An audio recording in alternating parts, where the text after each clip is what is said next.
Hello my dear friends, मैं हूं आशीष और आप देख रहे हैं आशीष कॉमर्स एकेडमी। मेरे प्रिय साथियों, हम लोग अपने वीडियोस में बात कर रहे थे जीएसटी अकाउंटिंग की, जिसमें हम लोगों ने कुछ टॉपिक को पिछले वीडियोस में यानी फर्स्ट वीडियो में समझा था। उसको एक बार से रिकैप कर लेते हैं, फिर हम लोग आगे बढ़ते हैं। आज के वीडियो में हम लोगों ने पिछली वीडियो में समझा था कि टैक्स होता है दो प्रकार का। पहला डायरेक्ट टैक्स और दूसरा इनडायरेक्ट टैक्स। ठीक है ना। डायरेक्ट टैक्स में कहा हमने कि इसमें आता है इनकम टैक्स और इनडायरेक्ट टैक्स में कहा इसमें आता है जीएसटी और कस्टम ड्यूटी। ठीक है ना। हमने टैक्स के डेफिनेशन को समझा था, डायरेक्ट टैक्स क्या होता है इसको भी समझा था, इनडायरेक्ट टैक्स क्या होता है इसको भी समझा था, और फिर हम लोगों ने बात करी थी कि जो जीएसटी है यानी जो इनडायरेक्ट टैक्स है जीएसटी है वह चार प्रकार का होता है। सीजीएसटी, एसजीएसटी, आईजीएसटी और यूटी जीएसटी। सीजीएसटी लगाती है central government, SGST state government, IGST फिर से सेंट्रल गवर्नमेंट लगाती है और यहां पे यूटी जीएसटी लगाती है यूनियन टेरिटरी गवर्नमेंट। और हम लोगों ने कहा था कि जीएसटी लगता है किसी भी गुड्स और सर्विस की सप्लाई पे। हम लोगों ने यहां तक सारी की सारी बातें कर ली थी, जो मैंने यहां पे आज कंप्लीटली आपको रिवाइज करा दिया। आज हम लोग समझेंगे कि जीएसटी का टैक्स रेट स्ट्रक्चर क्या होता है, यानी जीएसटी रेट क्या होता है, कितने प्रकार से कितने रेट से जीएसटी लगता है तमाम तरह के गुड्स और सर्विसेज पे। ये बातें हम लोग आज की वीडियो में बहुत ही बढ़िया समझने वाले हैं और ये समझने वाले हैं कि सप्लाई का मतलब क्या होता है जीएसटी में। इसमें हम लोग समझेंगे कि इंट्रा स्टेट सप्लाई क्या होता है और इंटर स्टेट सप्लाई क्या होता है, क्योंकि उसी के आधार पर आने वाले जो भी आप सभी के न्यूमेरिकल क्वेश्चन हैं वे लगने वाले हैं। और मैं यहाँ पे बता के चलूंगा कि जो भी कॉन्सेप्ट मैं पढ़ाऊंगा उनका आपके द्वारा जो भी न्यूमेरिकल सॉल्व किया जाएगा उसमें एप्लीकेशन कहाँ पे होगा, कैसे होगा। तो वीडियो में बने रहिए। आगे हम लोग बात करते हैं जीएसटी टैक्स रेट स्ट्रक्चर की, यानी जीएसटी बात करेंगे जीएसटी रेट की यानी जीएसटी टैक्स रेट स्ट्रक्चर की। तो हम लोग कह सकते हैं इसको हम लोग कह सकते हैं जीएसटी रेट भी कहा जाता है और जीएसटी रेट स्ट्रक्चर भी कहा जाता है। ठीक है। कई लोग जीएसटी टैक्स रेट स्ट्रक्चर भी वर्ड यूज करते हैं, सारा का सारा कॉमन ही है। अब यहां पे जीएसटी रेट क्यों लगाया गया ये बात भी समझने वाली है। आपके दिमाग में देखिए हर तरीके से क्वेश्चन आना चाहिए, तभी आप लोग किसी भी कॉन्सेप्ट को बहुत ही डीपली बढ़िया तरीके से समझ पाएंगे, अदरवाइज प्रॉब्लम हो सकती है आप सभी को आगे चल के। ठीक है। अब यहां पे आप लोग समझेंगे कि जीएसटी किसी भी गुड्स की सप्लाई पे लगता है। किस पे लगता है? सप्लाई पे लगता है। अब गुड्स की सप्लाई पे लगता है या फिर सर्विस की सप्लाई पे, सर्विसेज की सप्लाई पे लगता है, तो गुड्स और सर्विसेज केवल एक तो होंगी नहीं, मोर देन वन होंगी, यानी बहुत सारे गुड्स और सर्विसेज होंगी। जब बहुत सारे गुड्स और सर्विसेज होंगी तो कुछ गुड्स और सर्विसेज सस्ती और कुछ महंगी। तो जो गुड्स और सर्विसेज हैं उनका प्राइस क्या है, लोगों के ऊपर क्या उनका इफेक्ट आ रहा है, उनके परचेजिंग पावर पे क्या इफेक्ट आ रहा है, इन्हीं सभी बातों को ध्यान में रख करके जो लॉ मेकर है उन्होंने जीएसटी रेट को यहाँ पे लगाया हुआ है। अब यहाँ पे धीरे धीरे हम लोग वन बाय वन समझने का प्रयास करते हैं। मैंने यहाँ पे बताया कि यह रीजन रहा है जीएसटी रेट बनाने का। बात करेंगे जीएसटी रेट की, तो पहला है 0% जीएसटी। अब यहाँ पे जो 0% जीएसटी है ऐसे लोगों के लिए है, ऐसी पब्लिक के लिए है जो कम से कम वेज या फिर सैलरी प्राप्त करते हैं। यानी जिनके पास रोटी, कपड़ा और मकान एफोर्ड करना भी एक तरीके से बहुत ही क्रिटिकल काम होता है। अब वे टैक्स कहाँ से दे पाएंगे? इसलिए गवर्नमेंट ने उनके लिए कहा है कि भाई साहब, जो बहुत ही जरूरी चीजें हैं, एसेंशियल गुड्स, ठीक है ना, जो एसेंशियल गुड्स हैं उस पे 0% टैक्स रहेगा, क्योंकि जनता कोई भी है तो वह टैक्स दे पाएगी नहीं जिसका वेज कम है। ठीक है, अब मान लीजिए जैसे हम लोग बात करते हैं आटा की, आटा जो खुला वाला है उस पे जीएसटी 0% है। जो नमक है, नमक पे जीएसटी 0% है।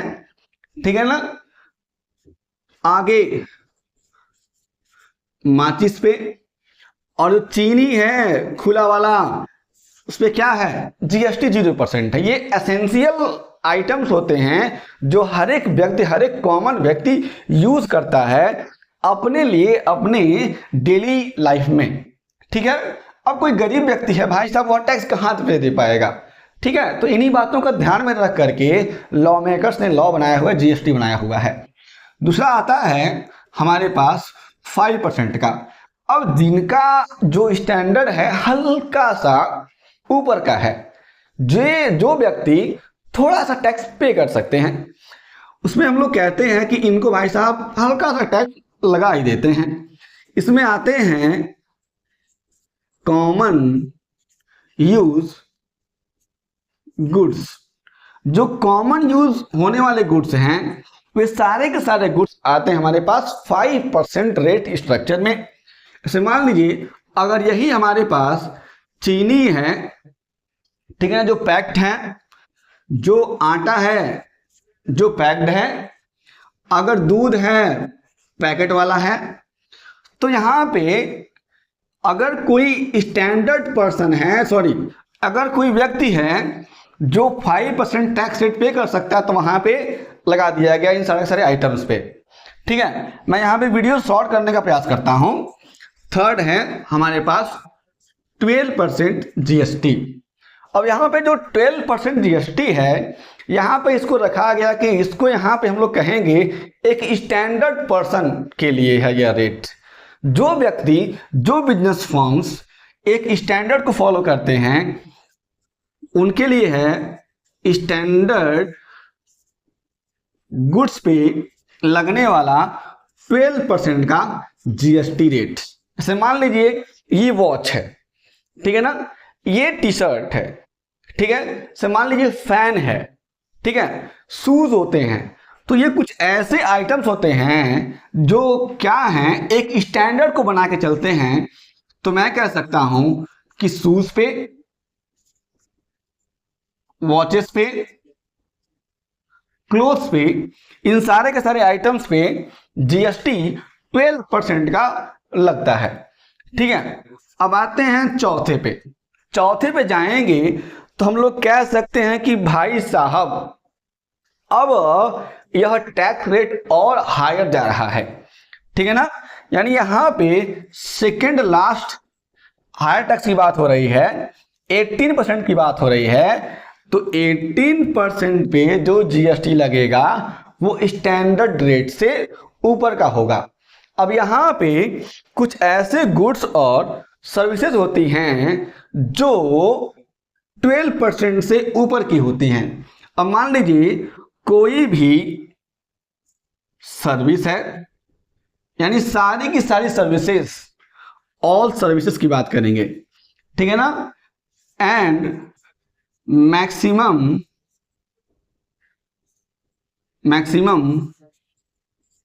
गुड्स जो लगता है गवर्नमेंट को कि जिनका इनकम ग्रुप ज्यादा है, जो ज्यादा टैक्स पे कर सकते हैं, और कुछ स्टैंडर्ड से ऊपर के गुड्स हैं। जैसे मान लीजिए मोटरसाइकिल, एसी, सॉरी एसी मतलब मैं अकाउंट लिख रहा था, एसी, ठीक है ना,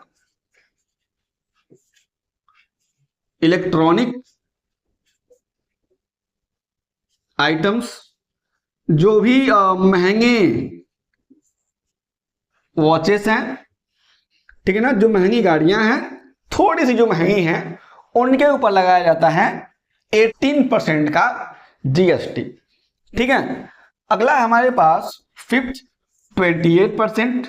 तो जो 28% का जीएसटी है वे उन सारी की सारी गुड्स पे और सर्विसेज पे लगाया जाता है जो लग्जरियस गुड्स होते हैं।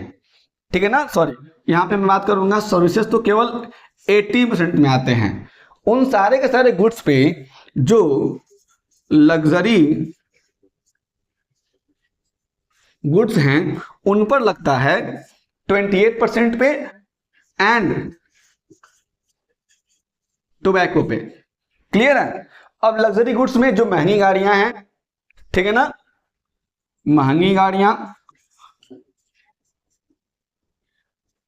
और जो हाई क्वालिटी महंगी वॉचेस हैं, ठीक है ना, इसके साथ साथ कोई फ्लैट है उसकी बात कर लेते हैं हम लोग, टोबैको की बात कर लेते हैं।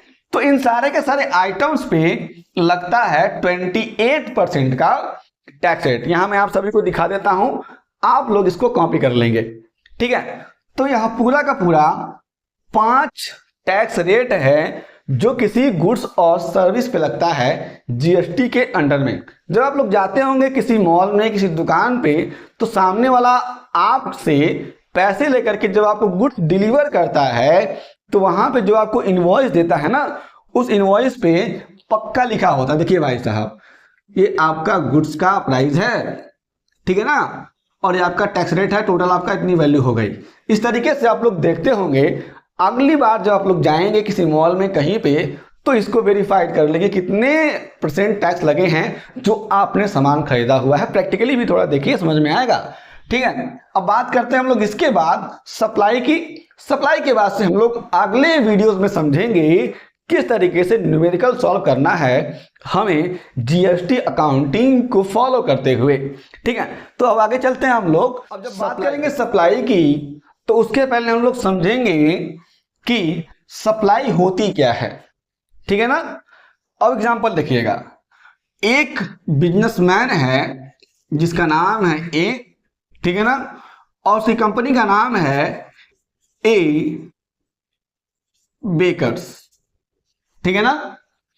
यह व्यक्ति सामान भेजता है, ये व्यक्ति है उत्तर प्रदेश का, ये सामान भेजता है उत्तर प्रदेश के कानपुर से उत्तर प्रदेश के एक बिजनेसमैन बी, जिसका नाम है, बिजनेस का नाम बी बेकर्स गोरखपुर, ठीक है ना।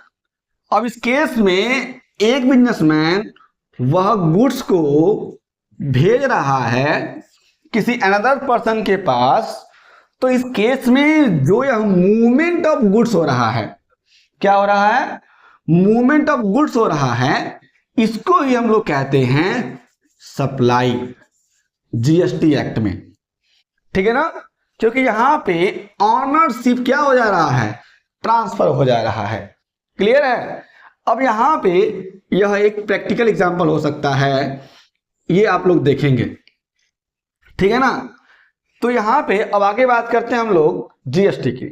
जब बात करेंगे सप्लाई की, तो सप्लाई होती है क्या और कितने प्रकार के जीएसटी में, ठीक है ना। सप्लाई का मतलब होता है कि एक पर्सन से, यानी एक बिजनेसमैन के पास से गुड्स ट्रांसफर हो रहा है, या फिर उस गुड्स का ऑनरशिप ट्रांसफर हो रहा है किसी अनदर पर्सन या फिर किसी अनदर बिजनेसमैन के पास। मान लीजिए ए है, ए सामान बेच रहा है बी को, इस केस में गुड्स ट्रांसफर हो गया बी के पास। तो यह जो मूवमेंट ऑफ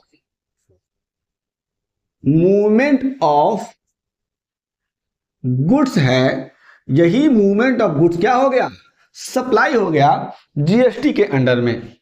अब सप्लाई को अकाउंटिंग के पर्पज से 2 पार्ट्स में डिवाइड कर दिया गया है। कहा गया है कि जो सप्लाई है वह दो प्रकार की होती है। पहला इंट्रा स्टेट सप्लाई, क्या इंट्रा स्टेट सप्लाई, और दूसरा है इंटर स्टेट सप्लाई, क्या इंटर स्टेट सप्लाई। अब इंट्रा स्टेट सप्लाई क्या होता है, इंटर स्टेट सप्लाई क्या होता है, इसको समझिएगा। मान लीजिए हमारे पास एक पर्सन है जो ए है, यह रहने वाला है कानपुर का, और एक पर्सन है बी जो रहने वाला है गोरखपुर का, ठीक है ना। अब ए ने गुड्स ट्रांसफर किया बी को, ये भी उत्तर प्रदेश का है और ये भी उत्तर प्रदेश का है, ठीक है ना।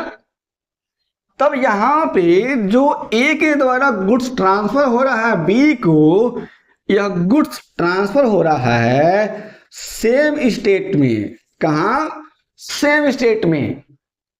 तो हम लोग कह सकते हैं कि अगर सप्लाई सेम स्टेट में हो रही है तो ऐसी सप्लाई को हम लोग कहेंगे इंट्रा स्टेट सप्लाई।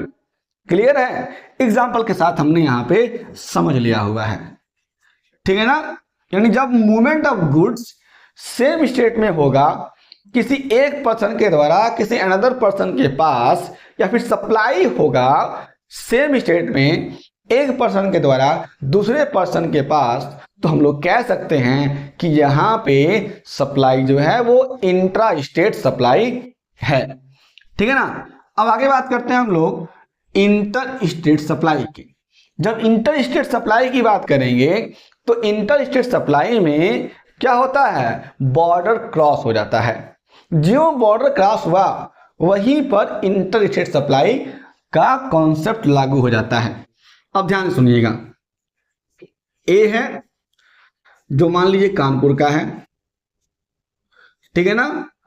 यह गुड्स या फिर सर्विस ट्रांसफर करता है, भेजता है किसको, बी को, जो दिल्ली का है, ठीक है ना। तो इस केस में मान लीजिए बॉर्डर है, ठीक है ना। जो गुड्स इस बॉर्डर से आगे गया ये हो गया इंटर स्टेट सप्लाई, यानी यह ट्रांजैक्शन इंटर स्टेट सप्लाई के दायरे में आ जाता है, इंटर स्टेट सप्लाई के स्कोप में आ जाता है, ठीक है। तो यहां पे हम लोगों ने समझा इंट्रा स्टेट सप्लाई और समझ लिया इंटर स्टेट सप्लाई। अब ये बातें हमने करी क्यों, आपको पूछना होगा कि सर आपने इतना पढ़ाया, इसका हमारी लाइफ में यानी जीएसटी में जो 11th का टॉपिक है उसमें यूज क्या है। तो हम लोगों ने बात किया था जीएसटी के टाइप्स की। हमने कहा था जीएसटी होता है 4 प्रकार का, सीजीएसटी, एसजीएसटी, आईजीएसटी और दूसरा यूटी जीएसटी, ठीक है ना। और मैंने कहा था सीजीएसटी लगाती है सेंट्रल गवर्नमेंट, एसजीएसटी लगाती है स्टेट गवर्नमेंट, आईजीएसटी लगाती है सेंट्रल गवर्नमेंट और यूटी जीएसटी लगाती है यूटी गवर्नमेंट, ठीक है। इस तरीके से हम लोगों ने सारी की सारी बातें करी हुई थी।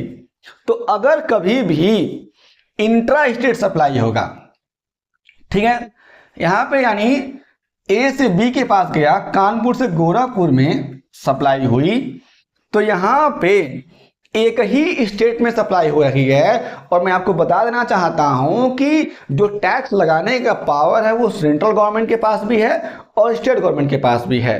तब यहां पे जब सेम स्टेट पे सप्लाई होगी तब सेंट्रल गवर्नमेंट भी कहेगी मुझे टैक्स चाहिए और स्टेट गवर्नमेंट भी मुझे कहेगी टैक्स चाहिए। और जीएसटी के पहले वीडियो में मैंने कहा था कि GST is based on dual GST concept, dual concept based है, जहां पे सेंट्रल गवर्नमेंट और स्टेट गवर्नमेंट दोनों मिल करके टैक्स लगाते हैं।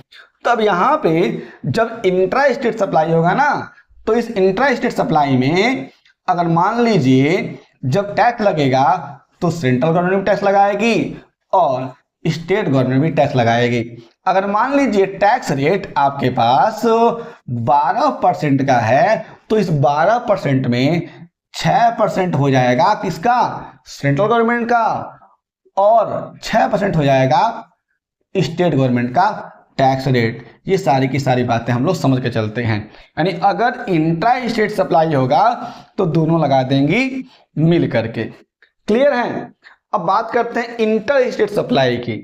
अब जब इंटर स्टेट सप्लाई होगा यहां पे भी दोनों गवर्नमेंट के पास टैक्स लगाने का पावर होगा, क्योंकि यहां पे बॉर्डर क्रॉस कर रहा है तो सेंट्रल गवर्नमेंट तो टैक्स लेगी ही। अब यहाँ पे दो स्टेट हो गए हैं तो गुड्स जहां पे सप्लाई होती है, जो सप्लायर होता है उसके हिसाब से लगता है, तो टैक्स तो भाई साहब सेंट्रल गवर्नमेंट ही कलेक्ट करती है।